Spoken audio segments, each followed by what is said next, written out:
शेतकरी मित्रांनो, नवीन काही व्हिडिओ मध्ये तुमचं सर स्वागत आहे। आज आपण ज्या विषयावर सविस्तर आणि स्पष्टपणे चर्चा करणार आहोत तो म्हणजे महाराष्ट्राचा अर्थसंकल्प। तर या अर्थसंकल्पामध्ये पाठीमागचा जो डिसेंबरचा अर्थसंकल्प झाला तर त्या अर्थसंकल्पामध्ये खरंच शेतकऱ्याची कर्जमाफी होणार आहे का ती फक्त घोषणा आहे का वास्तव्यात शेतकऱ्याची कर्जमाफी होणार आहे, तर भविष्यात काय परिणाम तुम्हाला भोगावे लागणार आहेत याची सविस्तर माहिती या ठिकाणी व्हिडिओच्या माध्यमातून आज आपण जाणून घेण्याचा प्रयत्न करणार आहोत। अर्थसंकल्प तर आधीच डिसेंबर महिन्यामध्ये जाहीर झालेलाच आहे, पण मोठ्या घोषणा देखील झाल्या आहेत। काही राजकीय नेत्यांनी देखील आपापल्या भाषणातून हा बजेट ऐतिहासिक आणि शेतकऱ्याची ऐतिहासिक कर्जमाफी केली जाईल अशा घोषणा देखील केलेल्या आहेत। ही कर्जमाफी लोक कल्याणकारी आणि शेतकरी केंद्रित असल्याचा दावा देखील त्यांनी केलेला आहे। मात्र सामान्य शेतकऱ्याच्या मनामध्ये आजही एक प्रश्न घोंगावत आहे, या बजेटमधून आम्हाला नक्की फायदा होणार का, नक्की आमची कर्जमाफी होणार का। तर हा अर्थसंकल्प महाराष्ट्राचे मुख्यमंत्री देवेंद्र फडणवीस साहेब, मुख्यमंत्री एकनाथ शिंदे, उपमुख्यमंत्री अर्थमंत्री अजितदादा पवार आणि कृषी मंत्री दत्तामामा भरणे यांच्या नेतृत्वाखाली सादर करण्यात आला। त्यामुळे या सर्व नेत्यांची भूमिका, त्यांची आश्वासने आणि त्या आश्वासनाची अंमलबजावणी कितपत योग्य आहे, खरंच आता यांच्यामध्ये देखील आता हे झालं, आता ही खरंच कर्जमाफी करणार आहेत का। त्यांनी देखील जवळजवळ जून महिन्यामध्ये देखील तारीख दिलेली आहे, तर या जून महिन्यापर्यंत खरंच कर्जमाफी होईल का त्याच्यावर देखील विचार करणं गरजेचं आहे। कारण तुम्ही पाहत देखील असाल तुमच्यावरती वारंवार महिन्याच्या महिन्याला कर्जाचा डोंगर देखील वाढत आहेत। बँकेचे अधिकारी देखील तुमच्या घरी येऊन बसत असतील, आज हप्ता भरा, उद्या हप्ता भरा असे देखील तुमचा तगदा देखील बँकेकडून लावलेला असेल, तर तुमची खरंच कर्जमाफी केली जाणार आहे का याची सविस्तर माहिती या व्हिडिओच्या माध्यमातून आज आपण जाणून घेण्याचा प्रयत्न करणार आहोत। तर बघा, मागील काही वर्षापासून महाराष्ट्रातील शेती अडचणीच्या भोवऱ्यात अडकलेली आहे। त्यामध्ये पाहायला गेले तर अवकाळी पाऊस, दुष्काळ, अतिवृष्टी आणि बाजारभावातील घसरण, त्यामध्ये येणारा शेती करण्यासाठी येणारा वाढता उत्पादन खर्च, त्यानंतर शेती पेरणी करण्यासाठी येणारा बियाणाचा खर्च, त्यामध्ये पाहिलं तर वीज समस्या, वारंवार लाईट जाणे, ज्यावेळी पिके जोमत असतात त्यावेळेस आपली विजेची समस्या देखील आपल्याला भेडसावत असते। त्यानंतर बघा, तुम्ही वेगवेगळे कर्ज देखील काढून ठेवलेले असतात, त्यामुळे कर्जाचा डोंगर देखील तुमच्यावर वाढलेला असतो आणि या सगळ्यामुळे शेतकरी अक्षरशः पाहायला गेलं तर महाराष्ट्रातला शेतकरी हातबल झालेला आहे। तर अशा परिस्थितीत सादर झालेल्या या अर्थसंकल्पातून शेतकऱ्यांना मोठ्या अपेक्षा देखील होता। अनेक शेतकऱ्यांना वाटत होते की शेतकऱ्याची कर्जमाफी होणार। मुख्यमंत्री देवेंद्र फडणवीस यांनी देखील अर्थसंकल्पापूर्वीच स्पष्टपणे सांगितलं होतं की हे बजेट विकासाचं, शेतकऱ्याच्या गरिबाचं असेल। तर उपमुख्यमंत्री एकनाथ शिंदे यांनी देखील ग्रामीण भागावर भर देण्याची घोषणा केलेली होती। तर अर्थमंत्री अजितदादा पवार यांनी देखील आर्थिक शिस्त राखून लोक कल्याण साधण्याचा विश्वास देखील त्यांनी व्यक्त केलेला होता। कृषी मंत्री दत्तामामा भरणे यांनी देखील शेतकऱ्यासाठी नवीन निर्णय घेतले जातील असे आश्वासन देखील दिले होते। तर मित्रांनो, प्रत्यक्षात जो डिसेंबर महिन्यामध्ये जे अधिवेशन झालं त्या अधिवेशनामध्ये अर्थसंकल्पामध्ये तर शेतकऱ्यासाठी खरंच ज्या काही योजना आहेत, वेगवेगळ्या योजना, सरकारी शेळीपालन योजना असेल, मेंढीपालन योजना असेल, नंतर कुक्कुटपालन असेल, नंतर पहिले ज्या काही सरकार नमो शेतकरी योजना असेल, या योजनेची खरंच अंमलबजावणी सरकार करणार आहे का फक्त सरकार घोषणा करते।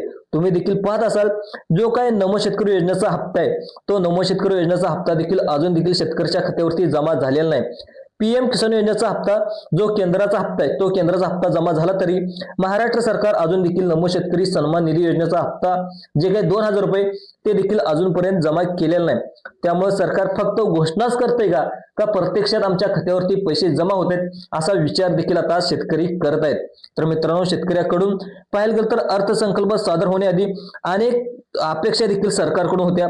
त्यामध्ये पाहायला गेलं तर कर्जमाफी आणि कर्ज पुनर्गठन।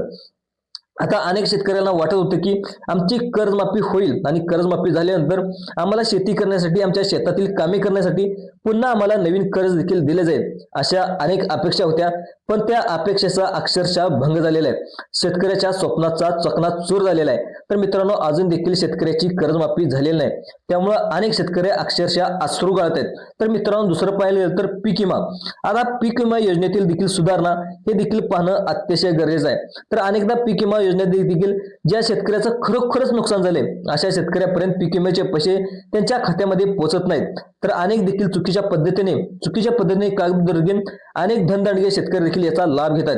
त्यामुळे पीक विमा योजनेत देखील सुधारणा करावी अशी शेतकऱ्याची भावना देखील आहे. त्यानंतर दुसरं पाहिजे तर हमी भावामध्ये वाढ.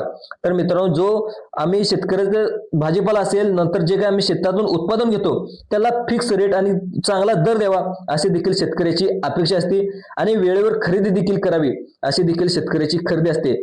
दुसरं पाहिलं तर अनुदानावर थेट जे काही पैसे आमच्या शेतकऱ्याच्या खात्यावरती पोहोचतात ते देखील अनुदान थेट खात्यामध्ये डीबीटी बाबत देखील जे सरकार घोषणा करतं ते शेतकऱ्यापर्यंत पोहोचतच नाहीत. ते पैसे कुठे मध्ये जातात असं अनेक शेतकऱ्यांना मनापासून वाटत असतं. त्यानंतर जे काही सरकारचं सिंचन प्रकल्प आहेत, जे काही सरकारच्या शेतकऱ्याच्या योजना आहेत त्या योजनेला देखील गती मिळत नाही. त्यामध्ये म्हैसाळ योजना असेल, नंतर ज्या लवकरात लवकर योजना कंप्लीट होऊया अशा योजना देखील लवकर कंप्लीट होत नाहीत. ज्या दुष्काळ भागात योजना चालू आहेत, जे काय तलाव असेल, नंतर योजना नंतर कॅनेल असेल, जे कॅनेलची कामे देखील वारंवार होत नाहीत, त्यांना जवळ वर्षानुवर्ष या ठिकाणी लागत असतात. त्यामुळे आमच्या ह्या पिढीला देखील आम्हाला पाणी भेटेल का अनेक असं शेतकऱ्यांना वाटत असतं. दुसरं पाहिलं तर वीज दरामध्ये सवलत. मित्रांनो, वीज दरामध्ये सवलत देखील आता तुम्ही पाहत असाल लाईटीचा वीज किती दर वाढलेला आहे. त्यामुळे अनेक देशांच्या शेतकऱ्याच्या खात्यावरती वीज बल्ब या ठिकाणी देऊन आलेले देखील आहे. त्यामुळे वारंवार जे काही वायरमन आहेत, वायरमन देखील शेतात येऊन त्याची वीज कापून जात आहेत. त्यामुळे जे वीज दर आहे त्या वीज दरामध्ये देखील सवलत व्हावी अशी देखील शेतकऱ्याची अपेक्षा होती. दुसरं पाहिलं तर नैसर्गिक आपत्ती. त्या नैसर्गिक आपत्तीमध्ये ज्यावेळेस शेतकऱ्यावर नैसर्गिक आपत्ती ओढवते त्यावेळेस पाहिलं तर पाऊस पडतो, शेतकऱ्याचं नुकसान होतं. अशा वेळेस शेतकऱ्यांनी शेतकऱ्याच्या बँकेच्या खात्यावरती लवकर सरकारने मदत जाहीर करावी अशी देखील शेतकऱ्याची अपेक्षा होती. असं शेतकऱ्यांना वाटत होतं की केवळ फक्त सरकार घोषणा नको तर प्रत्यक्षात त्यांच्या खात्यावरती पैसे कधी येणार याची देखील त्यांना ठोस माहिती हवी होती. तर पाठिंबाच्या काळामध्ये जो अर्थसंकल्प झाला त्या अर्थसंकल्पामध्ये अर्थमंत्री अजितदादा पवार यांनी देखील सादर केलेल्या ज्या काही अर्थसंकल्पात शेतीसाठी 1000 कोटी रुपयाची तरतूद करण्यात आली त्यांनी सांगितलं. त्यामध्ये पीक विमा असेल, सिंचन कृषी यांत्रिकीकरण असेल, सेंद्रिय शेती असेल, नंतर शेतकरी उत्पादक कंपन्या असतील, यासाठी त्यांनी निधी जाहीर करण्यात आला. आणि कृषी मंत्री दत्तात्रय भरणे यांनी देखील स्पष्ट केले की या बजेटमध्ये शेतकऱ्याच्या उत्पादनात वाढ करण्यात आम्ही भर करण्यात आलेला. आणि मुख्यमंत्री देवेंद्र फडणवीस यांनी देखील शेतकऱ्यासाठी दिशादर्शक बजेट संबोधले.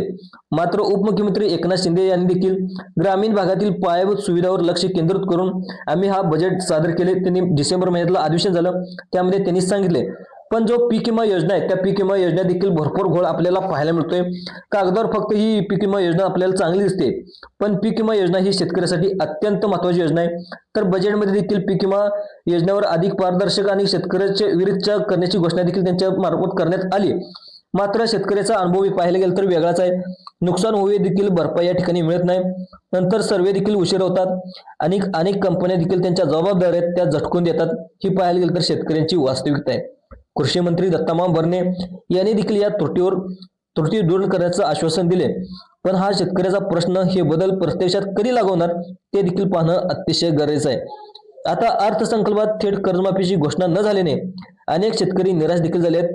अर्थमंत्री अजितदादा पवार आर्थिक मर्यादा स्पष्ट करत कर्जमाफीऐवजी इतर मदतीवर त्यांनी भर दिला. मुख्यमंत्री देवेंद्र फडणवीस यांनी देखील पाठीमागच्या डिसेंबर महिन्यामध्ये दीर्घकालीन उपायाची गरज असल्याचे त्यांनी सांगितलं. मात्र जमिनीवरचा आणि शेतकरी आजही कर्जाच्या ओझ्याखाली या ठिकाणी दबलेला आहे. त्यामुळे दीर्घकालीन धोरणापेक्षा तात्काळ त्यांना शेतकऱ्यांना दिलासा हवा आहे. तर पाहायला गेलं तर जो काही बाजारभाव आहे, जो काही शेतकऱ्याच्या मालाला बाजारभाव मिळतो, जो हमी भाव मिळतो, तो शेतमालाला योग्य भाव मिळणे हा शेतकऱ्याचा सर्वात मोठा प्रश्न आहे. शेतकरी स्वतः म्हणतो आमच्या मालाला योग्य बाजारभाव आणि हमी भाव दिला तर तुमच्या कर्जमाफीची आम्हाला गरज नाही. योग्य भाव दिला तर स्वतः शेतकरी सांगतात की आमच्या मालाला फक्त योग्य भाव द्या आणि आमच्या हमी भाव फिक्स करा. तर या बजेटमध्ये पाहायला गेलं तर या बाजार समितीचे सक्षमीकरण, ई नामाचा विस्तार आणि खरेदी केंद्राची संख्या वाढवण्याची घोषणा झाली. पण प्रत्यक्षात शेतकऱ्याला त्याच्या मालाचा योग्य भाव मिळतो का हा प्रश्न अजूनही कायम गुलदस्त्यात आहे. दुसरं पाहायला गेलं तर सिंचन आणि पाणी व्यवस्थापन. आता सिंचन आणि पाणी व्यवस्थापनासाठी सिंचन प्रकल्पासाठी मोठ्या तरतुदी देखील घोषणा करण्यात आली आहे. मुख्यमंत्री देवेंद्र फडणवीस यांनी जलयुक्त शिवार मोठ्या प्रकल्पाचा देखील उल्लेख केला. उपमुख्यमंत्री एकनाथ शिंदे यांनी देखील ग्रामीण आणि पाणी पुरवठ्यावर भर दिला. मात्र अनेक प्रकल्प अजून देखील वर्षानुवर्षे रखडले आहेत. ही सध्या वस्तुस्थिती नाकारता येत नाही. दुसरं पाहिलं तर डीबीटीच्या मार्फत देखील जी काही डीबीटी आहे म्हणजे डायरेक्ट बेनिफिट ट्रान्सफरच्या बाबतीत देखील अनेक शेतकऱ्याचे मतांतर आहेत. त्यामध्ये पाहिलं तर अनुदान थेट हे खात्यात देण्याची घोषणा ही सकारात्मक बाब आहे. मात्र शेतकऱ्याचा अनुभव असा आहे की ही योजना जाहीर होतात पण पैशावर जे काही पैसे येतात ते वेळेवर येत नाहीत. त्यामुळे बजेटमधील तरतूद आणि प्रत्यक्ष लाभ यामध्ये भरपूर अंतर राहते असे शेतकऱ्याचं म्हणणं आहे.